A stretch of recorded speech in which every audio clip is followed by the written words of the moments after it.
એ જણાવો કે તમને આ સંતાન પ્રાપ્તિ જે અત્યારે થઈ એ લગ્નના કેટલા વર્ષ પછી થઈ? 5.5 વર્ષ પછી. શું નામ છે તમારું? રમેશભાઈ ગોવિંદભાઈ કોકણી. અને તમારું ગામ? ધાંગધર, ધાંગધર, તાલુકો ડોલવણ, જિલ્લો તાપી. ઓકે.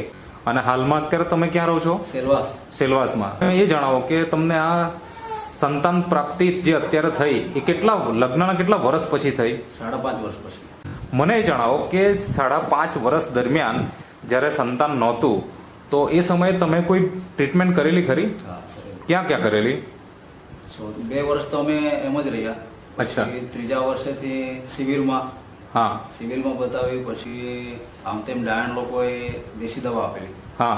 પછી એના પેટમાં ગાંઠ હતી, આમ તેમ ચોળાવા લઈ જતા હતા. અચ્છા. પછી અહીંયા મસાટમાં એક ક્લિનિક છે, એના બતાવતો હતા. તો દર મહિને 3-4 મહિને સોનોગ્રાફી કરીએ અને 15 દિવસની દવા, આયુર્વેદિક દવા આપતી હતી. અચ્છા. દવા ચાલુ રહી. પછી એણે અચાનક કીધું કે સેલવાસમાં ક્લિનિક કરીને એક હોસ્પિટલ છે. અચ્છા. હા, જે સિવિલ વિનોબા ભાવેશ હોસ્પિટલનો મેડમ છે એની. તો એની પાસે અમે સોનોગ્રાફી કરાવી અને બતાવી. તો એણે બધા રિપોર્ટ જોયા તો એ ડાયરેક્ટ MRI પર આવી ગઈ.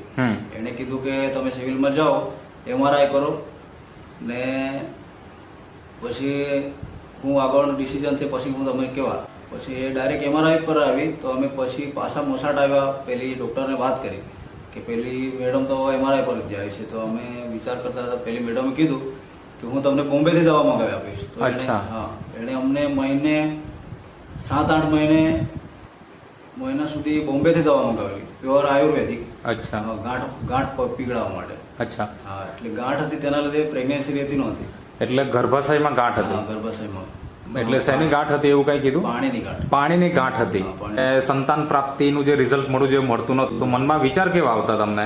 બહુ ખરાબ ફીલિંગ થાય. જ્યારે દવા કરીએ એટલે બોમ્બે સુધીની દવા આપતા હતા અને રિઝલ્ટ કંઈ ન મળે તો પછી મનમાં બહુ દુઃખ થાય. અચ્છા. કોઈ વખતે ડોક્ટર એવા કહે કે MRI કરીએ ને MRI કરવાની વાત એટલે પછી બહુ મેં એમને નહીં કહી શકું, એ મને નહીં કહી શકીએ. પોતપોતાની રીતે પોતપોતાના આંખમાં આંસુ આવી જાય એવી પરિસ્થિતિ થતી હતી. બરાબર છે. અને મતલબ કે આવું બધું કર્યા પછી પણ રિઝલ્ટ કંઈ મળ્યું નહીં. તો હાલમાં તો તમારે ત્યાં બાળક છે અને છોકરો છે એવું તમે કીધું. તો આ દર્શક મિત્રો તમે જોઈ શકો છો, આ બાળક છે અને એકદમ તંદુરસ્ત છે. મને એ જણાવો કે આજે અત્યારે જે તમારે ત્યાં બાળક છે, 2 માસ થઈ ગયા, તો આ રિઝલ્ટ આવ્યું કેવી રીતના? નેટસપ કંપનીની પ્રોડક્ટ યુઝ કરી. અચ્છા. કઈ યુઝ કરી જે અત્યારે અહીંયા જે આપણે ટેબલ પર રાખી છે? આટલી વસ્તુ તમે વાપરી?